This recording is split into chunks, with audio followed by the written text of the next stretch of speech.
အားလုံးပဲမင်္ဂလာပါဒီနေ့ကျွန်တော်ပြပြပေးမှာတော့ဒီ temperature controller setting ရှိန်နည်းလေးပေါ့နော် temperature controller setting ရှိန်နည်းကိုမပြခင်ကျွန်တော်တို့အရင်ဆုံးဒီမှာဂျန်နဲ့ဒီအပူမီဒီတက်ရမယ်ပေါ့နော်အပူမီဒီတက်ပြီးမှကျွန်တော်တို့တခါတည်းဒီ temperature controller setting လေးကိုတခါတည်းရှိန်ပြမယ်အခုကျွန်တော်တို့ဒီပုံစင်ရင်ကျွန်တော်တို့မီဒီတက်တဲ့နေရာပေါ့နော်တချို့ကျတော့မီဒီကိုဒီပုံရဲ့ကျွန်တော်ပြရမယ်တချို့ကျတော့ပုံရဲ့ဒီလိုပုံကဒီလိုပေါ့နော်ဒီလို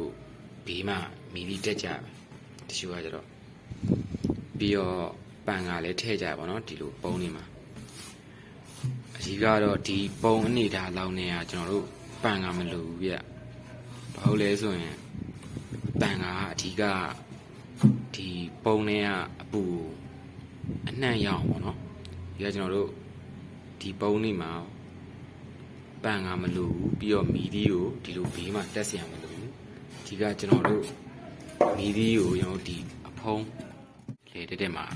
တက်ပြရမယ်ပေါ့နော်အခုဆိုရင်ဒီမှာမီဒီတက်ဖို့ပေါ့နော်ဒီမှာဒီလိုမျိုးလေးတက်ပြရမယ်အဖုံးမှာဒီနေရာမှာကျွန်တော်အဆင်ပြေလို့ထားလို့ရပါတော့ဒီဟာကိုဒီ temperature controller ရဲ့ဒီနှစ်ခုကျွန်တော် join ပေးရမယ်အခုဆိုရင်ဒီလိုမျိုးလေးကျွန်တော်တို့ဆင်လိုက်တယ်ပေါ့နော်ဒီမှာဒီ temperature controller ကိုကျွန်တော်တို့ဒီမှာမလှုပ်အောင်လို့ကျွန်တော်တို့ဒီမူလီဒီနဲ့ပဲဆွဲထားလိုက်တယ်ပြီးရင်ကျွန်တော်တို့ဒီအပူစင်စာကျိုးကိုကျွန်တော်တို့ဒီ down ကနေဖောက်ထည့်တယ်ပြီးရင်ဒီမှာပုံနော်ပုံလေတက်တက်ရတယ်ကျွန်တော်တို့ဒီမှာထည့်ထားလိုက်တယ်ဒါကျွန်တော်တို့ဒီကျိုးကကျွန်တော်တို့ကိုအစင်ပြေသလိုတစ်ခုခုနဲ့အုပ်ပြီးတော့ကျွန်တော်တို့တက်ရဲလောက်ထားလို့ရပါနော်ဒါတော့ကျွန်တော်ပလက်ကျိုးမီးဝင်ကျိုးဒီမှာအထဲကိုပြပေးမယ်ဒီမှာအောက်ရှိပုံစံပေါ့နော်ဒီလိုမျိုးလာမယ်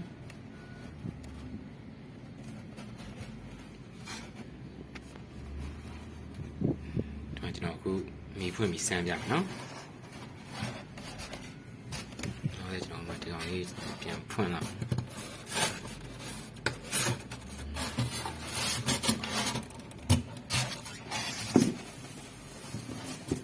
အခုကျွန်တော် temperature controller ကိုကျွန်တော်မီးဖွင့်ပြမယ်နော်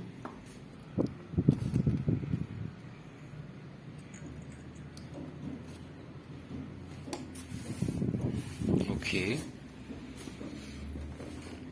အခုဆိုတာပုံထဲမှာအပူက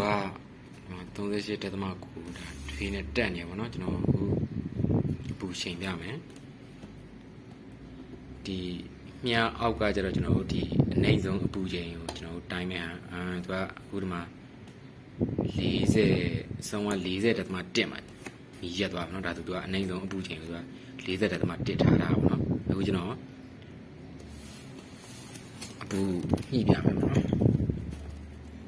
အပူညှိမယ်ဆိုရင်ကျွန်တော်တို့ဒီအနည်းဆုံးအပူချိန်ထားတဲ့ခလုတ်ကိုဖိထားလိုက်ပါဒီလိုမိတ်တုံဖြစ်နေဆိုရင်ကျွန်တော်တို့ထက်လျှော့မယ်တစ်ချက်ချင်းလျှော့ပါသေးတယ်နော်အခုကျွန်တော်တို့က39ထားမယ်ဆိုလို့ရှိရင်ကျွန်တော်တို့ဒီမှာခဏရှက်ပေးလိုက်ဒါဆိုရင်ဒါအနည်းဆုံးအပူချိန်ကကျော်30ခွန်ပေါ့နော်39.3ညာထားတာပေါ့နော်ဒါအခုအပူချိန်ကအထဲထဲမှာမလျော့သေးဘူးခဏလှက်ပေးလိုက်ပေါ့နော်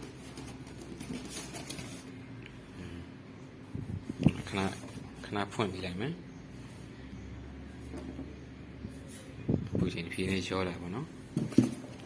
ဒီကျွန်တော်ကျိုးကိုကျွန်တော်ပြန်ထုတ်လိုက်မယ်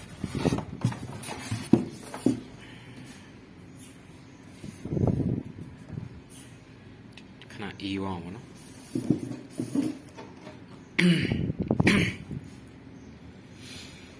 ခဏတော့စောင့်ပေးရမယ်ဗျအခုက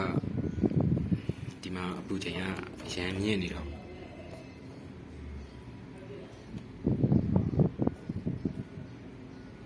အဲ့နော်ကျွန်တော်ပူမြန်ဝအောင်ကျွန်တော်ရီစိန်လိုက်အောင်မယ်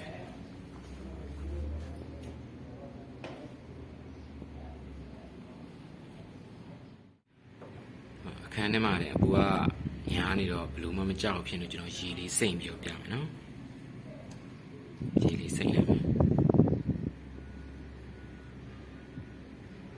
ကြာသွားပါနော်အခုโอเคဒါဆိုလို့ရှိရင်ဒီအလုံးကဒါအဲရပါတဲ့အလုံးဖြစ်သွားပြီဗျဘယ်လိုလဲဆိုတော့ဟိုဒီမှာအစောကကျွန်တော်ဒီအပူအနည်းဆုံးအပူချိန်ဆိုလို့ရှိရင်ကျွန်တော်30ခွန်ထားရနော်အခုကျွန်တော်အမြင့်ဆုံးအပူချိန်ကျွန်တော်ထားမယ်အမြင့်ဆုံးအပူချိန်ကိုကျွန်တော်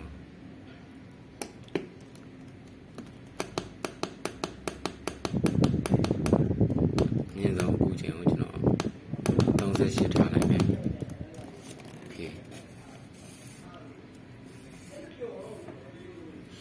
ဒါဆိုလို့ရှိရင်ဒါအပူကဘယ်လိုဖြစ်ရမှာလဲဆိုရင်38ရောက်လို့ရှိရင်ဒါမီးကပိတ်သွားမှာပေါ့နော်ဟိုကျွန်တော်တို့ပိတ်မပိတ်ကျွန်တော်တစ်ချက်ကြည့်မယ်ဒီကောင်ကျွန်တော်တို့ဒီပုံထဲကိုပြန်ထည့်ပေးလိုက်မယ်နော်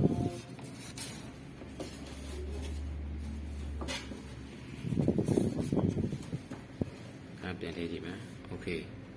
38မှာမရဘူးဒါအဲဒါဘာလို့ပဲပြောမှာနော်အားဆိုဘယ်လိုဒီအဲဒါကိုဘယ်လိုရှင်းရမလဲဆိုတော့ကျွန်တော်ဗီဒီယိုရှေ့သွားမှဆိုလို့ကျွန်တော်နောက်ဗီဒီယိုလေးတစ်ခုမှကျွန်တော်ပြောပြပေးမယ်နော်အခုဆိုရင်ဒီပုံးကကျွန်တော်တို့ကြက်ဥလုံးအနည်းဆုံး60အများဆုံး80လောက်ထိကျွန်တော်တို့ဖောက်လို့ရတဲ့ဖောက်ဆက်ပုံဖြစ်သွားပြီပေါ့နော်ဒီပုံးနဲ့ဆိုရင်ကျွန်တော်တို့ပုံမှန်ကျွန်တော်ဒီ21ရက်ပေါ့နော်21ရက်ဆိုရင်ပုံမှန်ကချက်ပေါက်ပြီပေါ့နော်ဒီပုံးနဲ့ဆိုလို့ရှိရင်ဒီပုံးကိုကျွန်တော်24နာရီမီးဖွင့်ပေးထားရမယ်မီးမှန်မှုကြီးကြောက်နော်ပြီးရင်တော့ဒီလိုမျိုးဘေးနှစ်ဖက်မှာဒီလိုဘေးနှစ်ဖက်မှာဖောက်ပေးရမယ်ဒီလိုဘေးနှစ်ဖက်မှာကျွန်တော်ဖောက်ပေးရမယ်ကျွန်တော်ဒီ temperature controller setting လေးကဒီကောင်ကပုံမှန်ဆိုလို့ရှိရင်ဒီအတိုင်းအမှန်နေနော်အခုကဘယ်လိုဖြစ်လဲဆိုတော့